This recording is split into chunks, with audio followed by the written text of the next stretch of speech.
Amis éco-citoyens, merci de suivre ce flash environnemental qui débute avec deux informations significatives. Depuis ce lundi 3 avril 2017, le nouveau point focal du processus FLET en Côte d'Ivoire s'appelle le capitaine Sila Cheikh Tidiane.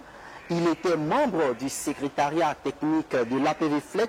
Il remplace le colonel Arafan Haïdara et a la lourde responsabilité d'accompagner l'Union européenne et le gouvernement ivoirien jusqu'à la signature de l'accord de partenariat volontaire sur la gouvernance forestière et les échanges commerciaux. Toujours dans l'actualité environnementale en Côte d'Ivoire, le ministère de la Salubrité, de l'Environnement et du Développement durable, à travers la coordination nationale de la Coalition pour le climat et l'air pur, en abrégé CCAC, organise depuis ce mercredi 5 avril et ce jusqu'au vendredi 7, un atelier de renforcement des capacités des acteurs nationaux sur l'utilisation des outils de planification des polluants climatiques de courte durée de vie.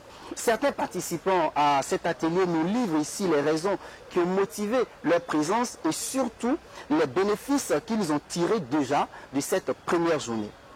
Cet atelier revêt un intérêt particulier pour nous dans la mesure où au sein de notre laboratoire, nous disposons d'une équipe qui est appelée l'équipe aérosol et pollution, au sein de laquelle nous nous intéressons aux composés émis dans l'atmosphère, en particulier les particules, les PM2,5 et également les gaz.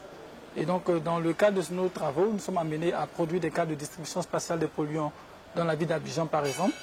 Et cet outil-là qu'on appelle l'IP-IBC va nous permettre de pouvoir introduire les données nécessaires à la production des bénéfices de ces différents polluants-là.